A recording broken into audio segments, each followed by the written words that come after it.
Bonsoir mes amis, c'est avec grand plaisir aujourd'hui que je vous annonce avoir reçu confirmation de l'enregistrement de notre nom en tant que Air Nouvelle du Québec auprès du directeur général des élections du Québec.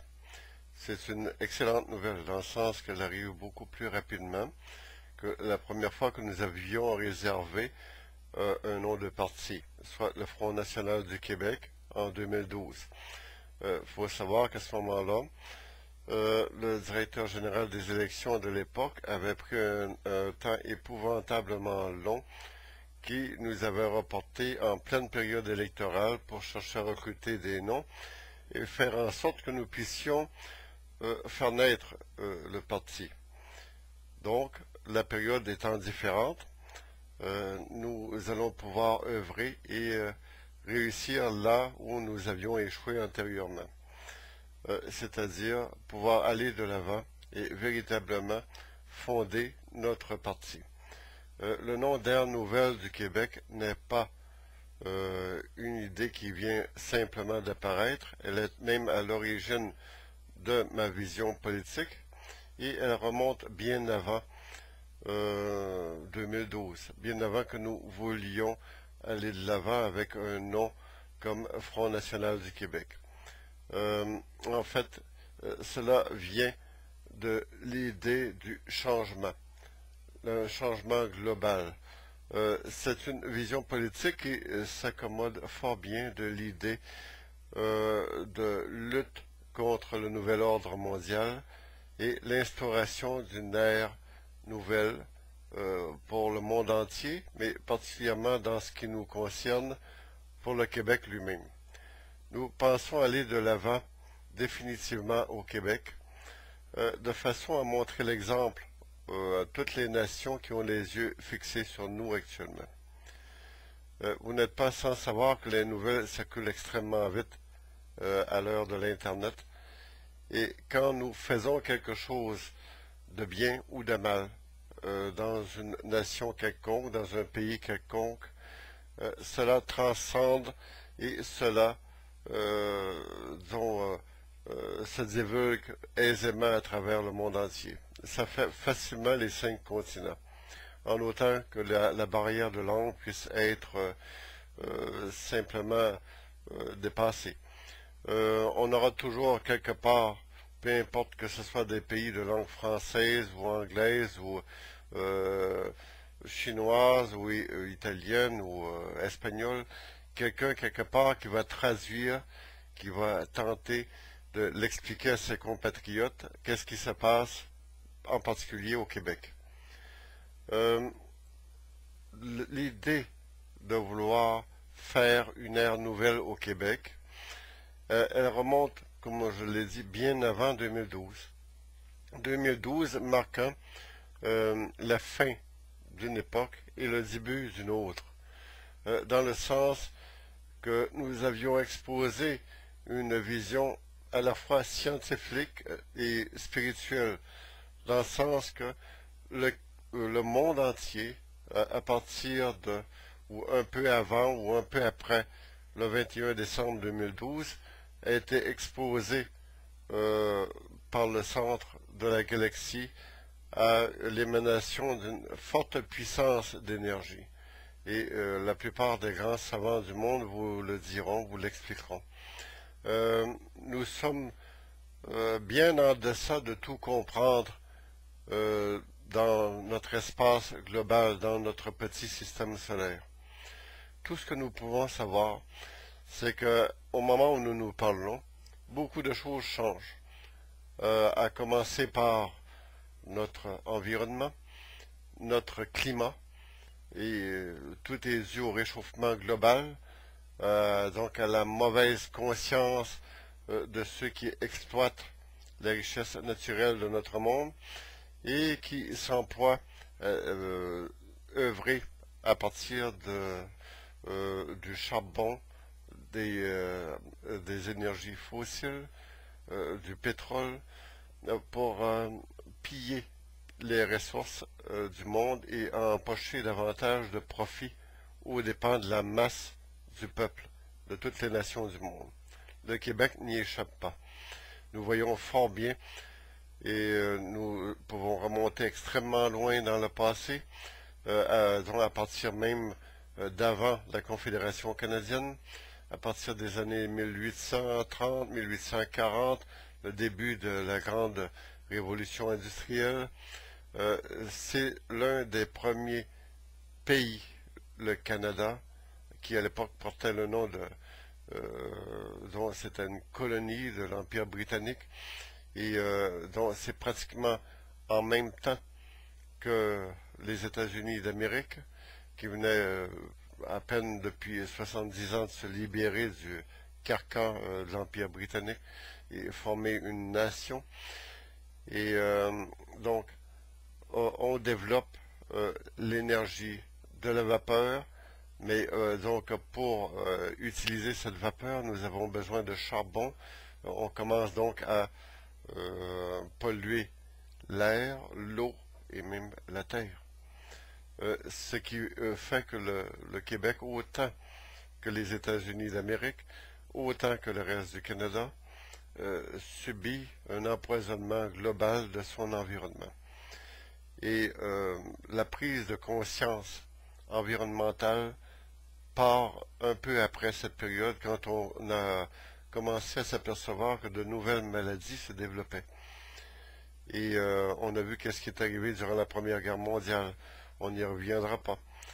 On peut dire aussi que le développement de la pollution atmosphérique, le réchauffement global, la destruction et le pillage des ressources naturelles commence avec la naissance de du début de ce capitalisme d'État, un capitalisme qui, autrement dit, prend sa puissance dans l'entreprise privée, mais est soudoyé, protégé par l'élite au pouvoir, en l'occurrence la monarchie britannique à l'origine, et l'élite qui est au pouvoir aux États-Unis d'Amérique et dans de nombreux autres pays occidentaux. C'est l'Occident, autant dans tout le reste du monde qu'au Québec même, qui portait même pas encore au début de la révolution industrielle, le nom de Québec. On parlait disons, du Bas-Canada et du Haut-Canada. Et par la suite, on a parlé du Dominion of Canada, suite à une décision de la monarchie britannique. Donc, le Québec, à ce moment-là, porte un autre nom. Donc, en 1837-38, on va parler d'une révolte bien avant le début de toute l'industrialisation. On va parler d'une révolte des patriotes au Québec. Et c'était pas seulement que les patriotes du Bas-Canada, il y en avait aussi dans le Haut-Canada. Les patriotes étaient bien davantage de langue anglophone. Ils venaient bien davantage de l'Irlande à ce moment-là que du Québec lui-même. Mais donc on a vu que beaucoup de gens du Québec ont été sacrifiés durant cette période, suite donc à la guerre qui s'est déclenchée par l'Empire britannique contre les peuples du Bas et du Haut-Canada. On va écraser par le nombre l'armée des patriotes, autant celle du Québec que de l'Ontario de l'époque. Et par la suite va naître cette révolution industrielle, la pollution atmosphérique, pollution du territoire, pillage des ressources. Et par la suite, donc on va voir naître la grippe espagnole durant la Première Guerre mondiale, l'engagement forcé de nos citoyens pour défendre l'Empire britannique. Le Québec est toujours vu à ce moment-là comme une colonie où ce qu'on peut puiser autant des biens que des êtres humains qui vont servir de chair à canon sur les champs de bataille de l'Europe. Le Québec va être constamment négligé. On va essayer de puiser les ressources du Québec comme n'importe quelle autre colonie de l'Empire britannique.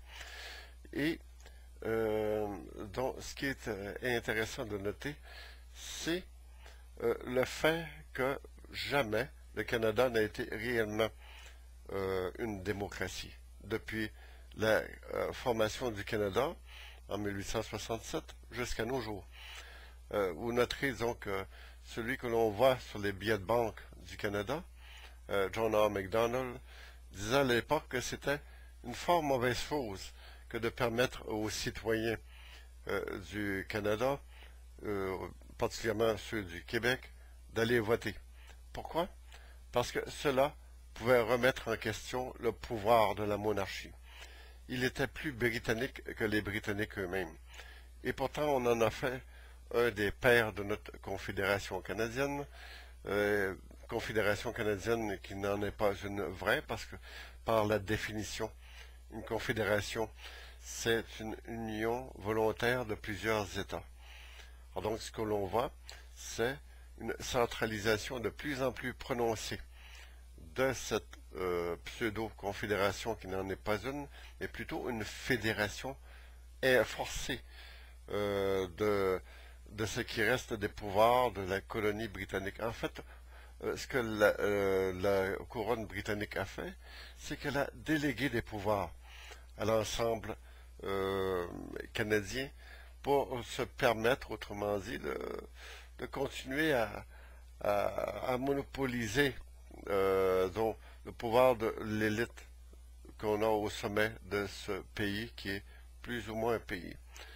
C'est plutôt un pays divisé en 10 contrées.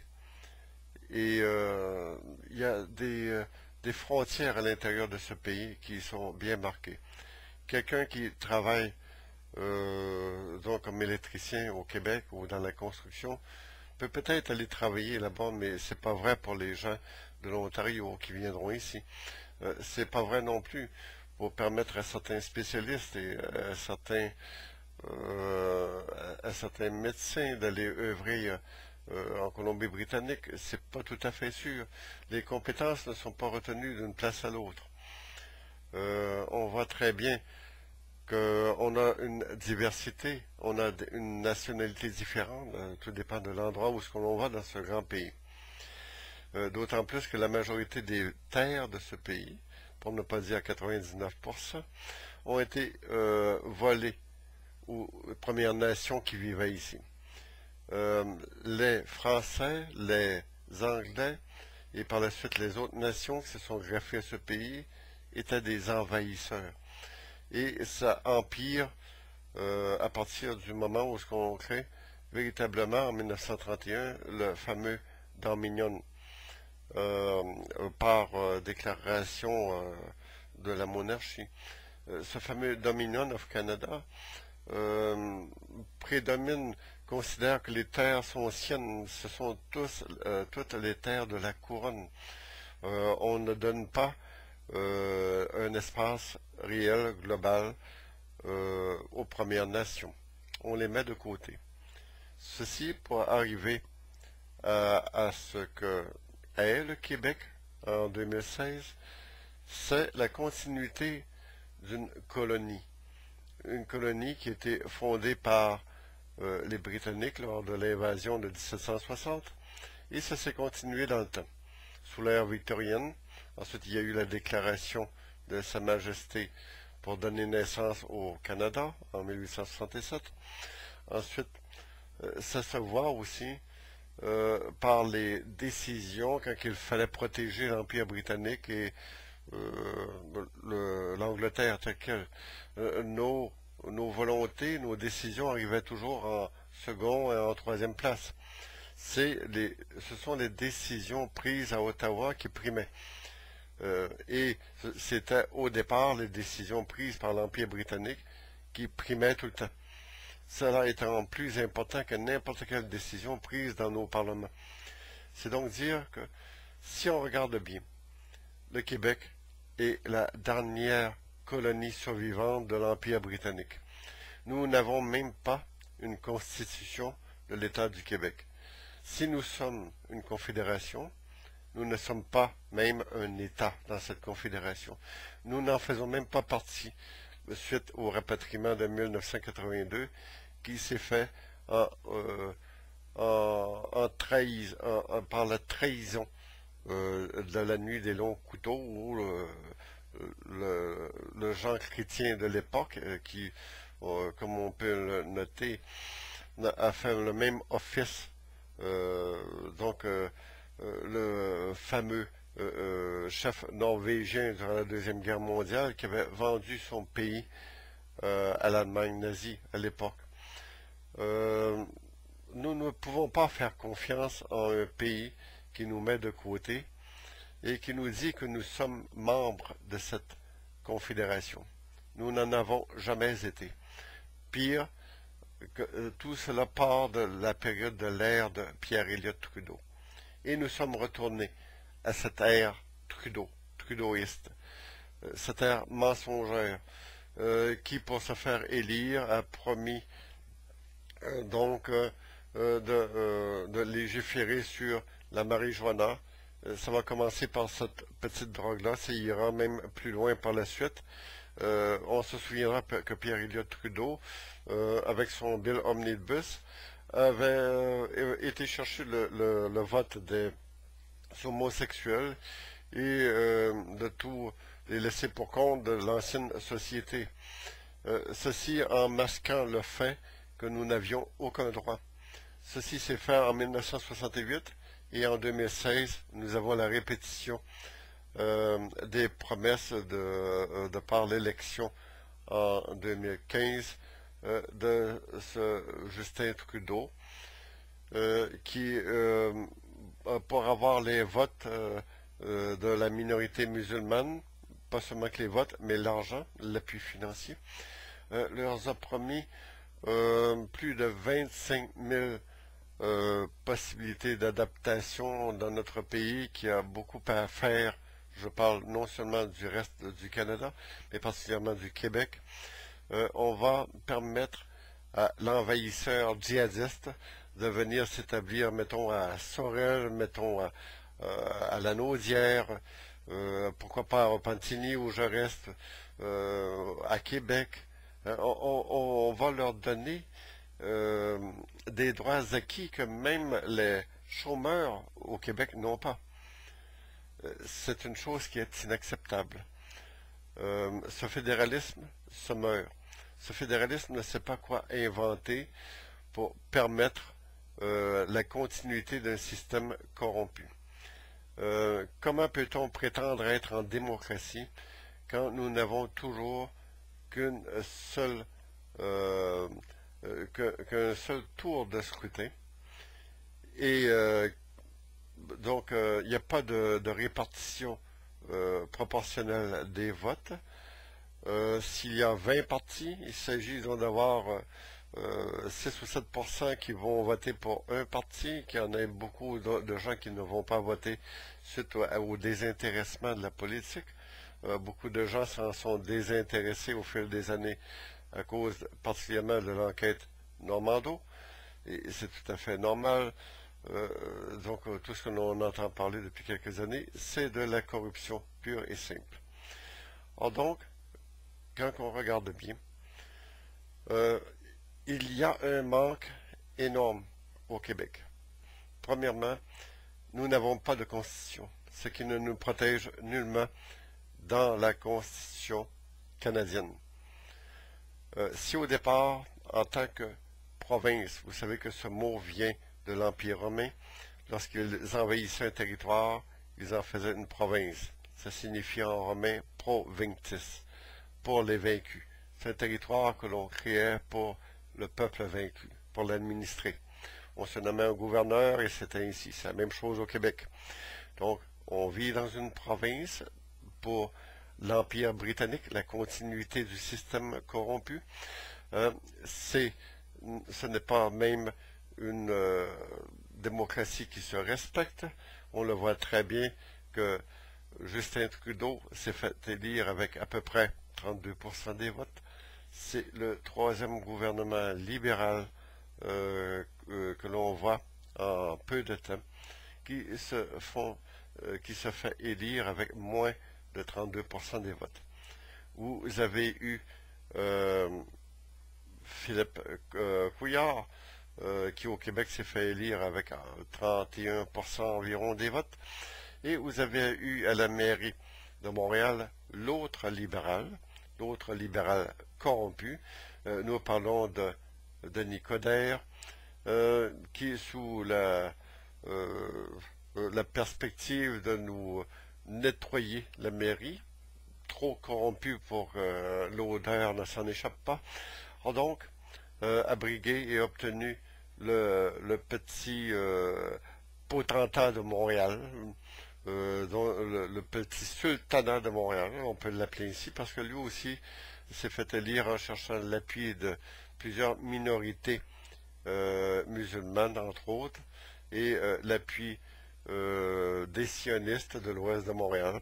Alors donc, il a été chercher cet appui-là, en sachant très bien que les Québécois en ont plus qu'assez des politiciens et de la politique corrompue qui nous manipulent depuis le début des années 60. Depuis Jean Lesage, si on peut ainsi dire. Il n'y a plus, depuis 1960 au Québec, de véritable parti de droite. Il n'y a plus de véritable parti pour protéger une vision spirituelle, mais uniquement des partis politiques qui vont protéger une vision économique, une vision artificielle et matérialiste, donc qui vont nous parler de croissance économique, de l'importance du profit pour les entreprises, qui vont nous parler donc, de la nécessité de protéger les minorités. Ça, c'est extrêmement important pour eux. C'est d'en faire venir le plus possible, de façon à nous mélanger dans un melting pot à l'américaine, de prévaloir que tous ceux qui viennent mettre le pied chez nous ont des droits égaux à nous, tandis que nous payons des taxes et des impôts depuis au-delà depuis que nous commençons à travailler. Moi, c'est toute ma vie que j'ai payé des taxes et des impôts. Et si demain matin je perds mon travail, je n'aurai pas de subvention de 16 000 $ comme vont avoir les musulmans qui viennent se mêler à nous dans cette année 2016 suite au passe-droit que leur donne Justin Trudeau. Si vous perdez votre emploi demain matin, vous allez devoir vous battre pieds et mains et à ongles donc pour retrouver quelque chose et vous permettre de continuer à vivre. De là, l'importance et la nécessité de créer une ère nouvelle au Québec, un parti politique nouveau, un parti politique qui soit davantage inné pour les Québécois. Je vous ferai remarquer que l'idée d'un Front national du Québec a fait son temps. C'est une idée qui vient de l'Europe, une idée remarquable. Donc, je prends en exemple beaucoup Marine Le Pen, mais nous entendons beaucoup parler de rumeurs à l'effet que le Front national va changer de nom pour se donner un aperçu plus acceptable auprès des électeurs. C'est chercher d'abord et avant tout, comme tous les autres partis politiques, se donner un visage pour être acceptable et être élu, comme tous les autres font. Air Nouvelle du Québec ne veut pas être comme tous les autres partis politiques au Québec. Ce sont tous des partis néolibéraux, des partis politiques qui ne pensent qu'en fonction de la croissance économique. Ça, c'est primordial. L'ère nouvelle dans laquelle nous sommes entrés, depuis un peu avant ou un peu après 2012, va faire en sorte que la primauté devra aller à la sécurité des gens et à l'humanisme. Ça devra prédominer. Il faudra d'abord et avant tout s'occuper des êtres humains avant de s'occuper du pouvoir de l'argent et d'une petite minorité, une petite élite au pouvoir depuis déjà trop longtemps. L'ère nouvelle, telle que nous devons le voir, sera très différente dans laquelle, face à laquelle l'ère dans laquelle nous venons de sortir. Ère nouvelle sera une proposition et un défi lancé à la face de tous les Québécois, pour tous les Québécois et pour toutes les générations à venir. Nous devons préparer l'avenir et nous ne devons pas vivre en fonction de l'exploitation qu'on nous fait subir depuis 1960. Nous devons sortir de ce carcan néolibéral, c'est extrêmement important. Pourquoi? Parce que le néolibéralisme s'est fondé sur l'idée d'exploiter le peuple, les travailleurs, d'exploiter les richesses d'un pays, quitte à spolier ces richesses, quitte à les voler aux nations qui ont toujours vécu sur place depuis des millénaires, quitte à s'allier au crime organisé, comme le fait si bien le Parti libéral depuis particulièrement l'époque de Jean Charest. Tout le système dans lequel nous vivons présentement s'est érigé à partir de la corruption politique et à partir de la collusion. Se faire de petits amis en utilisant la puissance de l'argent public, une fois qu'on est au pouvoir, une fois qu'on a suffisamment bien menti au peuple et qu'on s'est bien installé.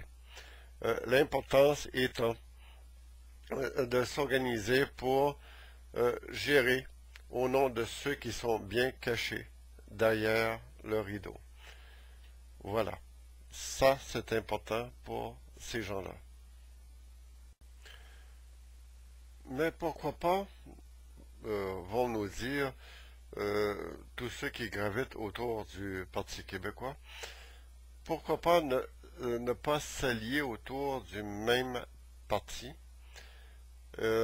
Pourquoi pas ne pas s'allier autour du Parti québécois ou de Québec solidaire ou de la Coalition Avenir Québec pour vaincre de ce système?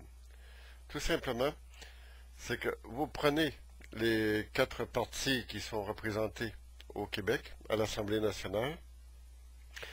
Ce sont tous des partis politiques issus du néolibéralisme, à commencer par les libéraux eux-mêmes, le Parti libéral du Québec lui-même. C'est un parti, comme nous l'avons vu, qui s'est associé au crime organisé, en particulier au niveau d'organisateurs d'élections clés en main. On a très bien vu les témoignages qui ont suivi l'un à l'autre. On a très bien vu comment s'organisait Tony D'Accurso. On a bien entendu les témoignages flagrants de nombre déclencheurs d'alerte dans cette commission Normando, qui nous ont bien montré les liens flagrants entre les organisateurs politiques, ceux qui allaient chercher l'argent pour le Parti libéral, les appuis et tout, durant un nombre d'années, durant toute la période Charest. Comment on allait chercher des appuis même étrangers. On a bien vu que le plan Nord ne peut servir qu'à des intérêts étrangers, particulièrement aux communistes corrompus de la Chine communiste, hein, qui ont cherché à vouloir nous faire fabriquer des autoroutes vers le Nord pour pouvoir satisfaire leurs besoins de création d'entreprises, pour venir chercher nos richesses naturelles au Nord, aux grandes dames des Premières Nations, que ce soit la nation Cri, ou Ojibwe, ou Atikamekw, ou les Inuits. On se fout complètement des gens qui vivent sur le territoire. Et en plus, les entreprises communistes chinoises auraient installé leurs propres spécialistes, leurs propres travailleurs, parce qu'ils exportent leurs travailleurs ailleurs. Puis leurs familles, c'est des envahisseurs nés, ces gens-là. Ils vont venir se faire subventionner chez nous. Ensuite, ils vont nous exporter leurs travailleurs, leurs spécialistes. Ils vont développer leurs entreprises clés en main, mais ils vont nous faire fabriquer des autoroutes pour aller chez eux. Ensuite, ils vont dire, bien regardez, on a créé une ville de 5000 habitants, ça nous prend des infrastructures, ça nous prend des hôpitaux. Nous, les dindons de la farce, on va payer pour tout ça. Tandis que le Parti libéral aurait reçu probablement de bons pourboires durant la période Charest. S'il aurait fallu que Jean Charest soit réélu en 2012, on serait arrangé véritablement comme un peuple de plus en plus esclave. On l'est déjà assez comme ça. Merci. Heureusement, il y a eu la formation d'un gouvernement minoritaire autour du Parti québécois en 2012. Mais nous avons vu combien cela ressemblait à l'ancien gouvernement. Souvenons-vous, en 2008, quand Jean Charest avait été élu, Pauline Marois criait toujours après « Monsieur Charest ici, Monsieur Charest là ». Elle était en émoi autour. Pourquoi? Pour la continuité du système. Il faut comprendre, dans les vues et su des choses à cette Assemblée nationale, quand on tend l'oreille et qu'on regarde comment les choses sont organisées, c'est que autant comme aux États-Unis où on a le Parti républicain et le Parti démocrate, autant au Québec, on ne peut bien gérer le Québec qu'avec deux partis. Le troisième et le quatrième arrivent, autrement dit, de trop, parce que ça devient une nuisance pour les deux gros. Eux veulent organiser, autrement dit, la continuité et la permanence de ce néolibéralisme. Et les deux autres y aspirent, tout simplement. Québec solidaire est un parti de gauche issu du Parti québécois. Le Parti québécois lui-même de gauche, c'est un parti néolibéral de gauche. Et les libéraux sont un peu un parti de centre. Si on regarde, c'est pas un parti de droite du tout. C'est un parti qui ressemble davantage à un parti socialiste ou un parti social-démocrate, un peu comme le PQ l'est. Le PQ est un peu plus à gauche, mais pas tellement plus. Donc, c'est administré le Parti québécois de nos jours par des gens riches et célèbres. Si on regarde maintenant du côté de Québec solidaire, on regarde les liens avec beaucoup de musulmans. On regarde dont les liens qui nous viennent du parti Hezbollah où Amir Kadir en provient. Amir Kadir n'est pas un pauvre, pour parler de la pauvreté des gens. C'est un médecin spécialiste qui gagne beaucoup. Il est loin disons, de se serrer les fesses à la fin du mois, ce genre-là. Cette personne-là n'a jamais eu de problème financier quelconque. Donc quand ses enfants ont été devant les tribunaux pour des manifestations organisées, puis Amir Kadir est un spécialiste pour nous envoyer nos enfants au pilori, puis nos jeunes au pilori dans des manifestations. Peu importe qu'elles soient bonnes ou mauvaises, on se souvient des manifestations organisées contre une famille québécoise qui vendait des souliers. Je crois que c'est la boutique au marcheur qui est dans son propre comté de Mercier. Pourquoi? Parce que le malheur est venu qu'il y avait des souliers où c'était marqué « Fait en Israël ». Mais vous savez qui fabrique les souliers en Israël? Ce sont de jeunes Palestiniens ou de jeunes Palestiniennes qui sont employés sur des chaînes de montage. Ils ont parfois juste ce travail-là pour faire vivre leur famille. Eux et elles sont pauvres là-bas. Et puis on voit qu'est-ce qui est arrivé à la bande de Gaza qui a été pilonnée par Israël. Oui, d'accord, c'est vrai, je suis contre le sionisme et contre le djihadisme aussi. Et je suis contre la stupidité aussi. C'est pas, autrement dit, en bloquant une famille québécoise typique, une entreprise familiale, que nécessairement on va se redorer le blason.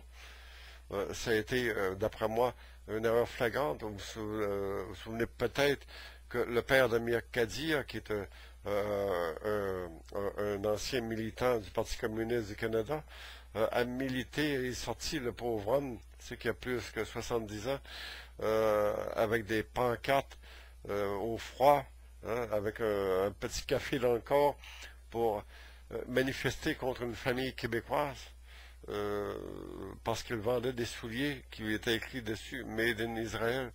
Mais c'est quoi le problème? On achète des souliers qui viennent du monde entier. Combien de souliers faits en Chine sont vendus au Québec? Est-ce qu'on les boycotterait? Est-ce qu'on va se mettre à nécessairement boycotter des petites entreprises familiales parce qu'elles ont chez elles des souliers faits en Chine? Et on sait que c'est un gouvernement extrêmement corrompu qui a envoyé à la mort des millions de gens depuis la création de ce gouvernement-là. C'est un gouvernement extrêmement austère et stérile sur le plan humain. Donc, si on fait ça pour eux, on devrait faire ça pour le reste aussi.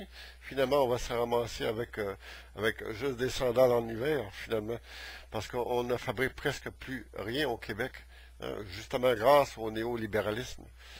Que penser de la coalition Avenir Québec, qui ne pense qu'en fonction de la croissance économique pure et dure, on se fout complètement de l'environnement chez la coalition Avenir Québec.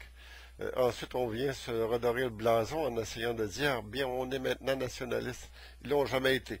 Ils ont créé tout d'abord la coalition Avenir Québec, même les déchets du Parti libéral fédéral. Des gens qui ont été rejetés un peu à gauche et à droite à cause de trop de corruption ailleurs. Et c'est à partir, disons, de cette machine-là qu'on va changer le Québec. Jamais. Tout simplement que François Legault, si il se serait rendu compte toutes ces années où il était ministre dans le Parti québécois, ils auraient fait quelque chose au moment où il était ministre et non pas en sortant de sa retraite dorée pour finalement fonder un parti qui veut maintenant tout changer. Non, non. C'est de l'égocentrisme pur et dur. C'est la seule chose qui plane et qui mène, autrement dit, la ligne chez ces partis politiques. La seule idée qui plane et qui est commune à ces partis, c'est de faire en sorte de se faire élire, d'attirer votre attention, d'essayer de montrer quelque chose de différent.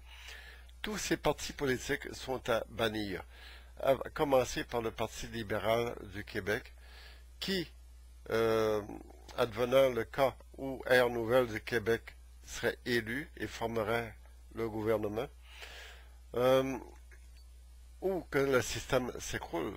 À ce moment-là, Air Nouvelle du Québec pourrait devenir le gouvernement qui gérerait, parce que tout le système serait écroulé.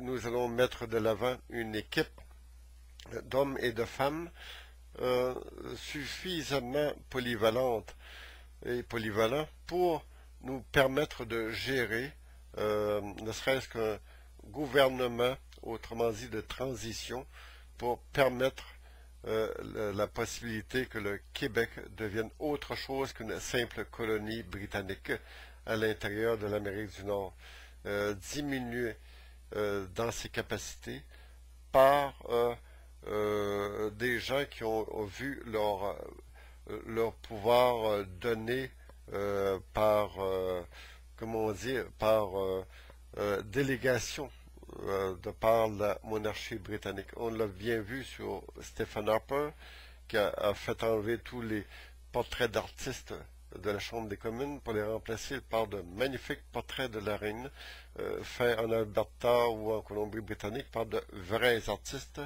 canadiens. J'ai rien contre les Canadiens anglais, j'en ai contre ce genre de politicien qui vient d'une autre époque, qui vient plus du 19e siècle que d'autres choses. Justin Trudeau, qui semble nous montrer un visage nouveau, regardez, ne fera rien. Il va plutôt venir à la rescousse de ces politiciens néolibéraux que nous avons au Québec. Il va même s'en faire des alliés assez facilement, que ce soit l'un ou l'autre des quatre partis, parce que mettez-les tous dans le même chapeau et pigez, peu importe qui vous allez piger, il va montrer à peu près le même sourire et quelque chose qui va ressembler de l'un à l'autre. L'intérêt d'adhérer et de voter pour nous et de développer l'ère nouvelle du Québec, c'est que nous allons changer ça complètement. La manière suivante, c'est qu'une fois au pouvoir, nous allons mettre les criminels en prison et nous allons faire en sorte que la justice, l'ordre et la loi soient rétablis. C'est la priorité même nécessaire. C'est sine qua non pour faire en sorte que le Québec puisse se libérer de ce carcan impérialiste et colonialiste. Pourquoi? Parce que si nous ne nous libérons pas de ce carcan, si nous ne mettons pas en prison les criminels et, je cite, bannir le Parti libéral du Québec serait non pas suffisant, il faut mettre en prison les criminels qui se trouvent dedans et faire en sorte que jamais plus ce ne se reproduise.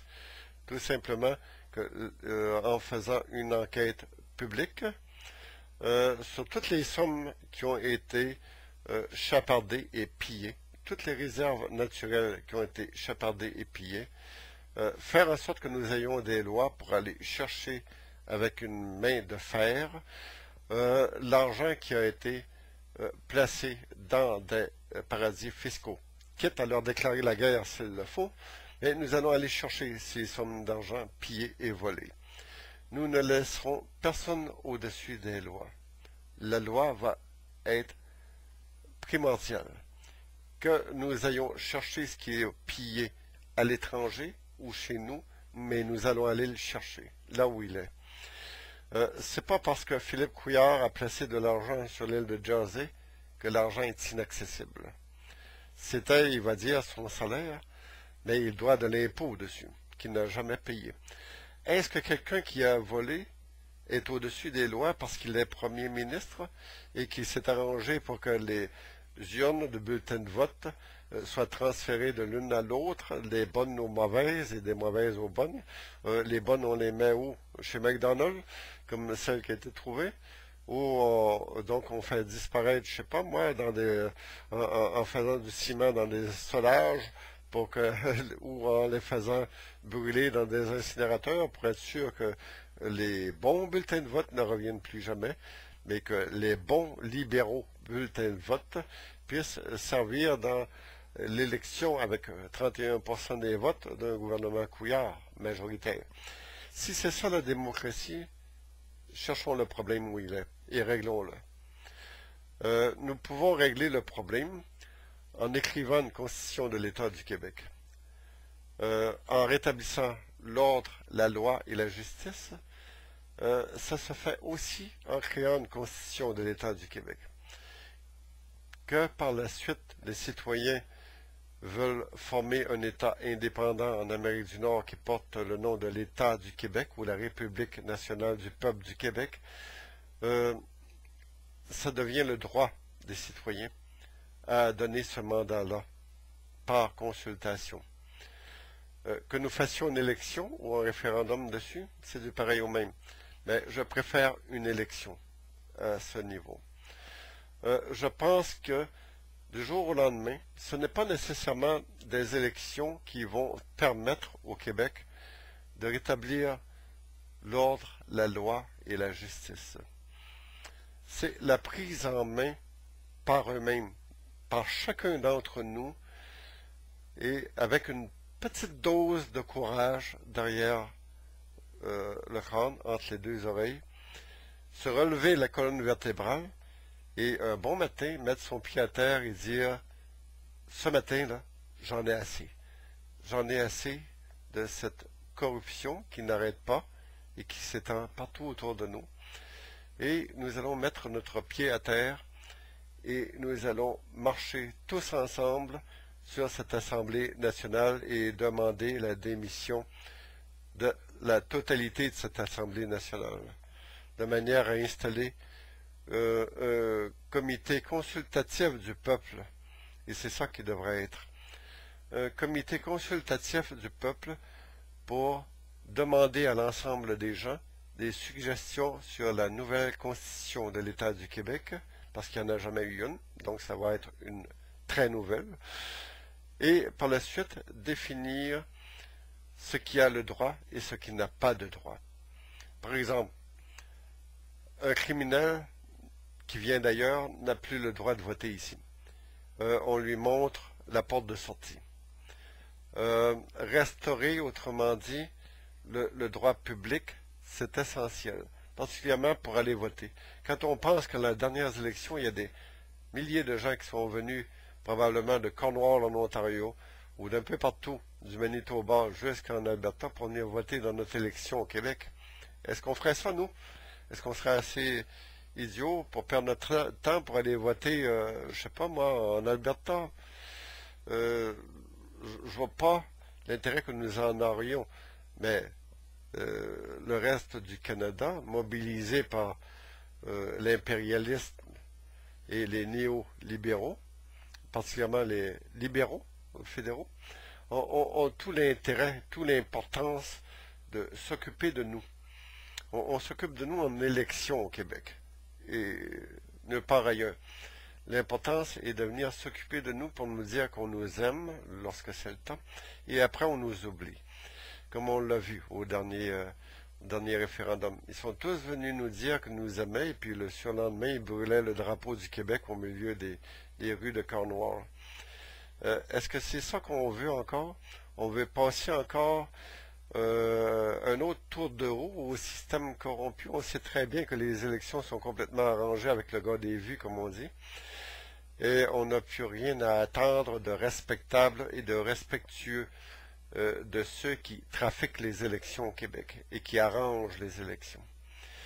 Nous avons obtenu le droit d'organiser notre parti politique, mais nous pouvons lancer notre parti politique dans une élection en n'y croyant pas, en expliquant le message, en expliquant que si vous élisez quelques députés de l'ère nouvelle du Québec, probablement que vous allez changer la donne parce que vous allez avoir une voix qui va crier extrêmement fort à l'Assemblée nationale, même si elle ne bougera pas, même si elle ne changera pas. Les choses vont changer à partir du moment où les gens vont s'éveiller. À partir du moment où on aura assez de cette bande de clowns qui nous mentent, on va l'encercler, cette Assemblée nationale, et on va demander la démission de tout le monde, comme ça s'est fait en Bolivie. Vous voyez, plus personne ne voudrait changer le gouvernement depuis que José Morales a pris le pouvoir il y a quelques années. C'est un gouvernement aussi corrompu que nous avons au Québec, mais aujourd'hui, ils se tiennent debout. Même la CIA a essayé de renverser José Morales, mais lui n'a pas assassiné les gens de la CIA. Il les a fait passer à la télévision, dans une émission de télévision, José Morales, pour expliquer pourquoi il venait tenter de changer la volonté du peuple bolivien.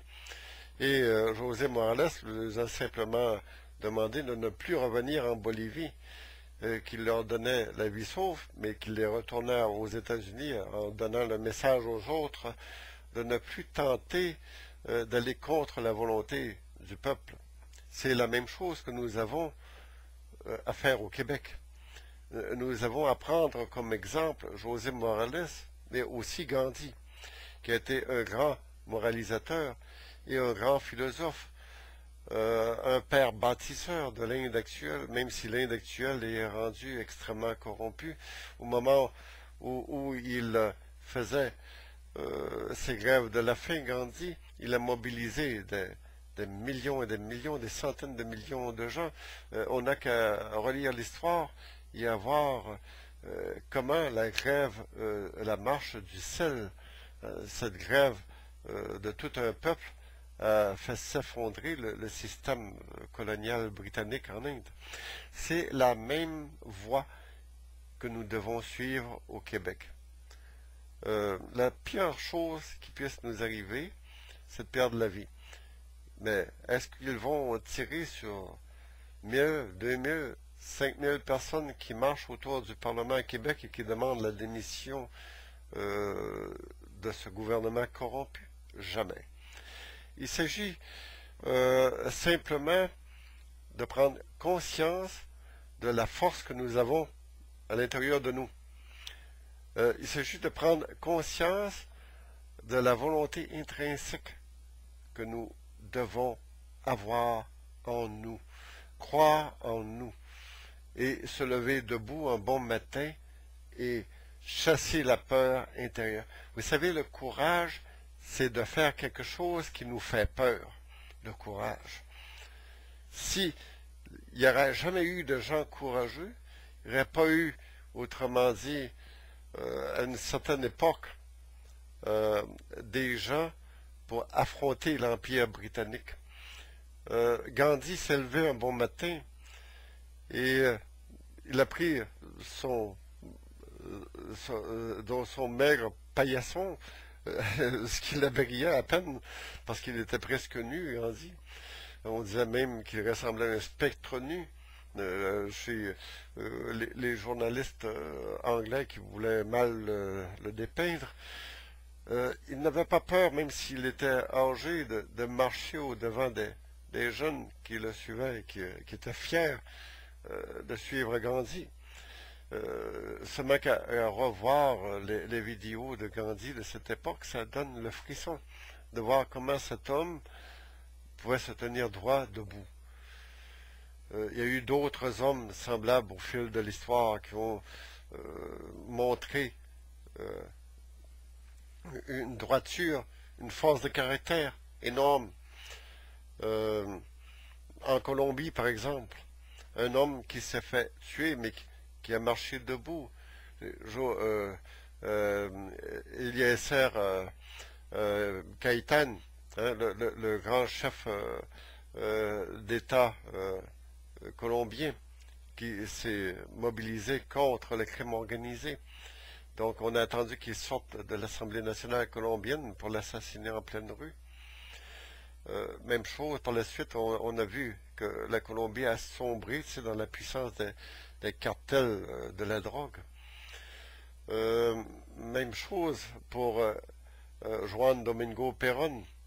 Beaucoup diront c'est un dictateur qui a protégé les nazis qui ont quitté l'Allemagne durant la Deuxième Guerre. Mais savez-vous une chose? C'est que malgré le fait que cet homme a probablement été responsable de milliers de meurtres, vous savez, il ne faut pas avoir peur de prendre des décisions. Peut-être que s'il n'aurait pas pris la décision de protéger l'appareil d'État et de sacrifier autant de vies, il aurait été lui-même massacré, lui et son gouvernement à une certaine époque. Les États-Unis ont tout fait pour le renverser. À un moment donné, les États-Unis qui savaient que à la fois les hauts dirigeants du Troisième Reich avaient pénétré en Argentine, faisaient terriblement pression sur Juan Perón. Ils l'ont sommé, disons qu'il faisait, autrement dit, des manœuvres militaires au large de Buenos Aires pour impressionner le gouvernement argentin. Et Juan Perón, à un moment donné, s'est levé debout, il a dit nous, aucun pays dans le monde ne peut exercer de pression sur notre gouvernement. Nous sommes légitimes chez nous et les décisions que nous prenons au nom du peuple argentin et de l'Argentine en général, n'ont d'affaire à personne. C'est chez nous que nous prenons des décisions et les États-Unis n'ont aucune leçon à nous donner. Perón s'est tenu debout tout le long de sa présidence. Et il est quelqu'un à signaler.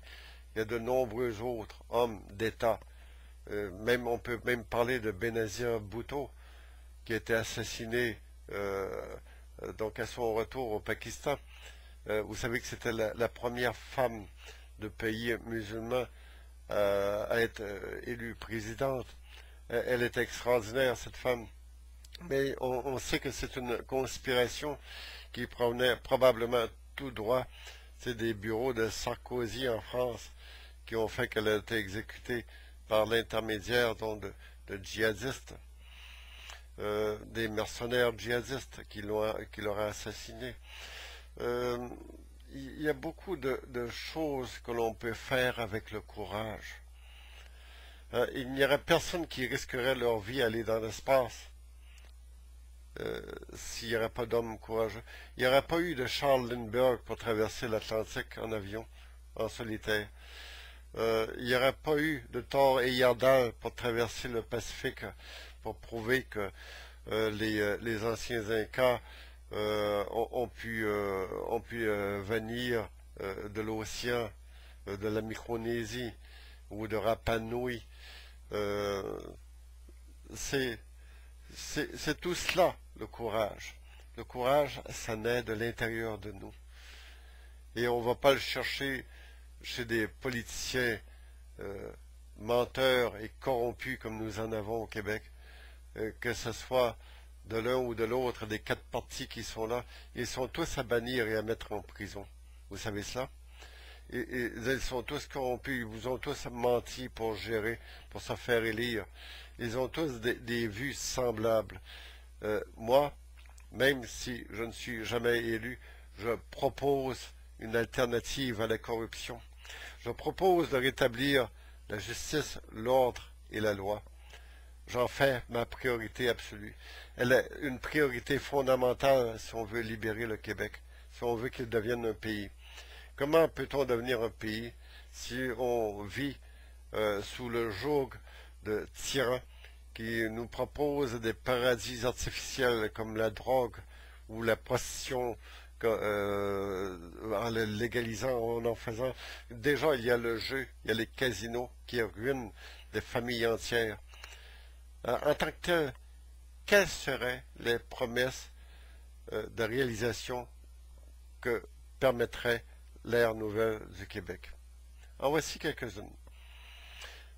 Premièrement, comme je vous l'ai dit tantôt, nous allons envoyer les criminels politiques en prison comme ça s'est jamais fait, particulièrement depuis le deuxième référendum, avec, on s'en souviendra, la fameuse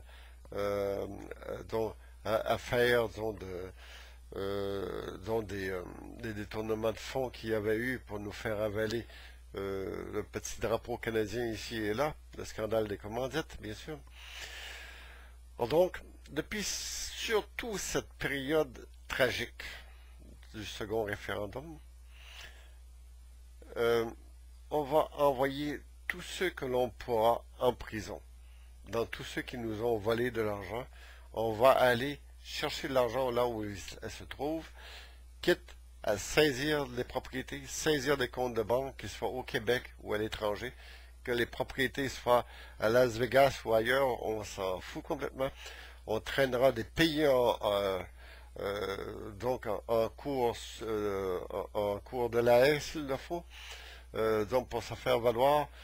Je ne crois pas fortement aux Nations Unies parce que c'est un repère de gangsters pour la plupart, mais je crois fermement que nous puissions faire quelque chose avec le tribunal pénal international de la Haye.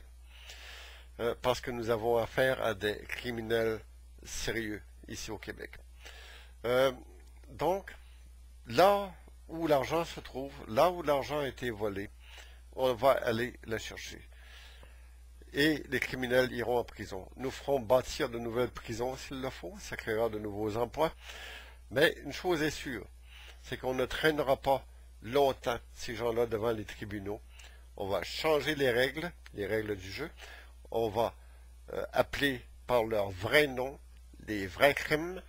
On va changer les codes criminels, les codes civils. Et on va établir de nouvelles peines, quitte à rétablir la peine de mort s'il le faut. Il y a trop de pédophiles, il y a trop de maniaques dans nos rues, il y a trop de criminels en cravate qui savent qu'ils peuvent agir de façon inexpugnable chez nous.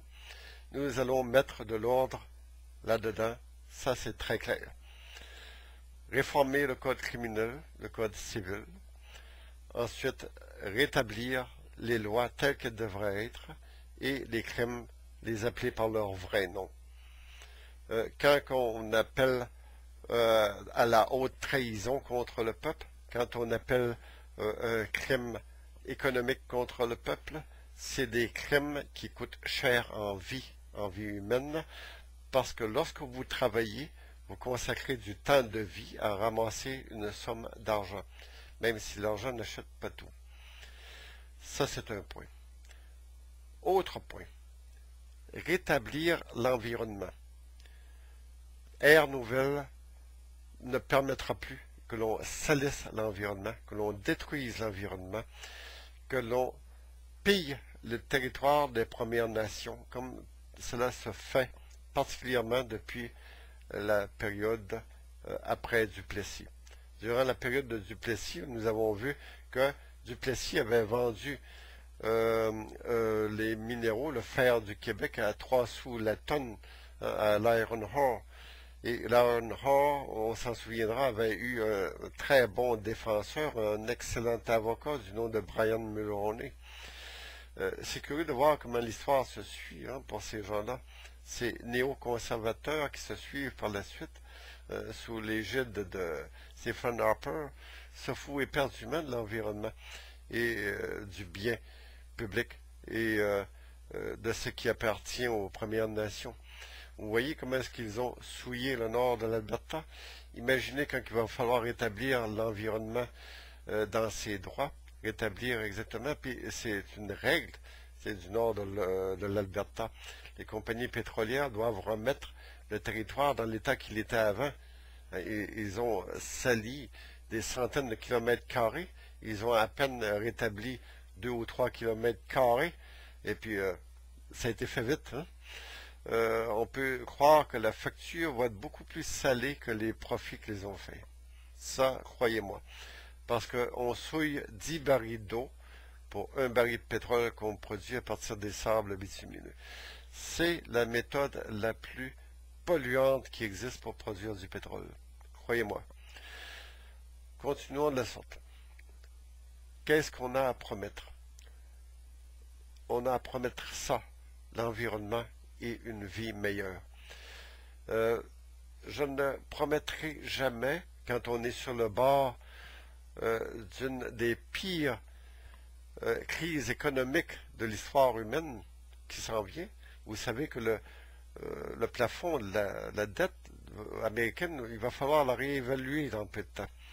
Ils sont rendus approximativement à 19 trillions de dollars. Ça, c'est pas la dette totale, mais c'est la dette, autrement dit, officielle, celle qu'on montre au visage de tout le monde, mais en réalité, elle est beaucoup plus élevée que ça.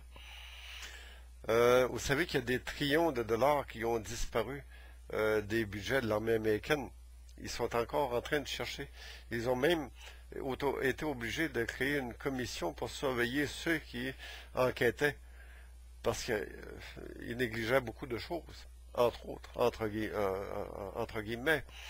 Vous savez, la corruption se fait même chez les enquêteurs, et c'est visible aux États-Unis. Donc, il ne s'en sortira jamais. En 2012, lorsqu'ils avaient réévalué le plafond de la dette, ils étaient à 12,3, 12,4 trillions de dollars. Ils avaient évalué à ce moment-là que ça prendrait un siècle à payer la dette américaine. Maintenant, on est rendu à 19 trillions de dollars. Obama a réussi le coup de maître en quelques années, donc de grossir cela de façon épouvantable. Il a rajouté un minimum de 7 trillions de dollars à la dette américaine de plus.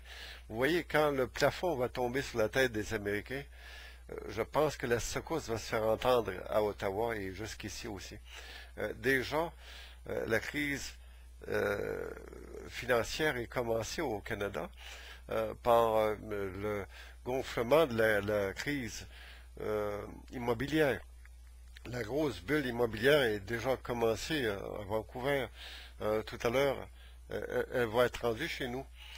On se demande combien de temps tout cela va prendre.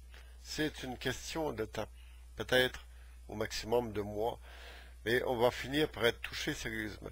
De toute façon, lorsque la crise économique va frapper de plein fouet le dollar américain, elle va nous toucher sérieusement.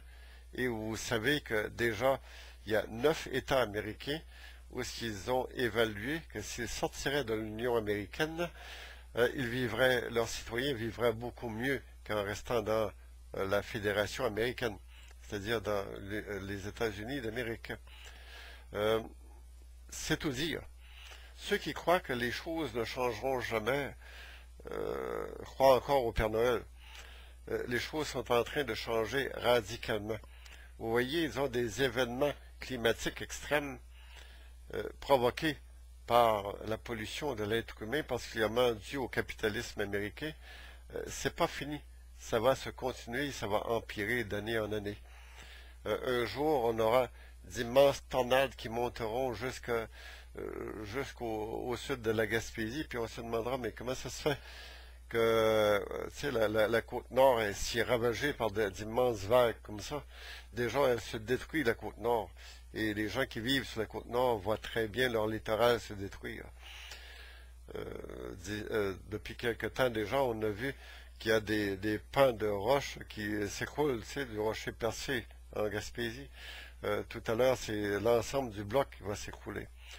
Vous voyez, c'est tout l'environnement humain. Quand on évalue, disons, le réchauffement global et la fonte des glaciers et des grandes banquises en Antarctique et en Arctique, dans peu de temps, il n'y en aura plus de banquises arctiques et le niveau des eaux va s'accentuer. D'ici 50 ans, vous voyez, d'ici même entre 50 à 100 ans, les niveaux de l'eau vont tellement monter que, disons que le bas de la ville de Montréal va être sous l'eau, de même que la basse ville de Québec et beaucoup de villes sur le littoral de la vallée du Saint-Laurent. C'est une chose qu'une partie du Québec va disparaître sous les eaux et une grande partie du bouclier canadien. Il va y avoir des crises démographiques extrêmes dans le futur et on risque d'en faire les frais.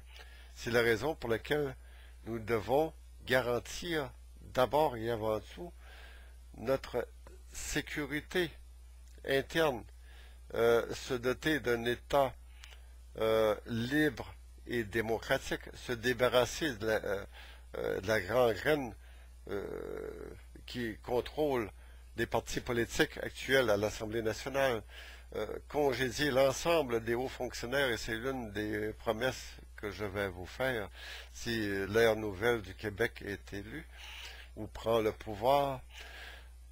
Tout simplement, c'est que les hauts fonctionnaires seront premièrement mis, comme on dit en France, sous haute surveillance, c'est-à-dire aux arrêts, et aux arrêts de rigueur, et on va enquêter sur leur gestion depuis le moment où ils ont été nommés, parce que les hauts fonctionnaires à Québec sont nommés. La manière de gérer d'Air Nouvelle sera de gérer à partir d'une agence qui fera en sorte que les fonctionnaires à Québec seront gérés par une agence et nous n'aurons plus à payer comme nous le payions des fonds de pension qui vont être assujettis au coût de la vie, qui vont être augmentés considérablement au coût de la vie. Combien de Québécois actuellement, c'est pas tous les Québécois qui ont des fonds de pension, mais ceux qui n'en ont pas vont continuer à payer des fonds de pension pour ces fonctionnaires crapuleux qui en ont mis plein leur poche durant tout le temps qu'ils ont travaillé là, et qui vont se rire de vous en prenant leur pension et en mangeant un bon beefsteak pendant que vous aurez faim lorsque vous serez un peu plus vieux, que vous serez à votre retraite, une retraite qui vous arrivera aux 30 sous, comme on dit. Ça n'a aucun sens. La justice, il faut la rétablir. Et quand on parle de justice, on parle aussi de répartition de la richesse au Québec.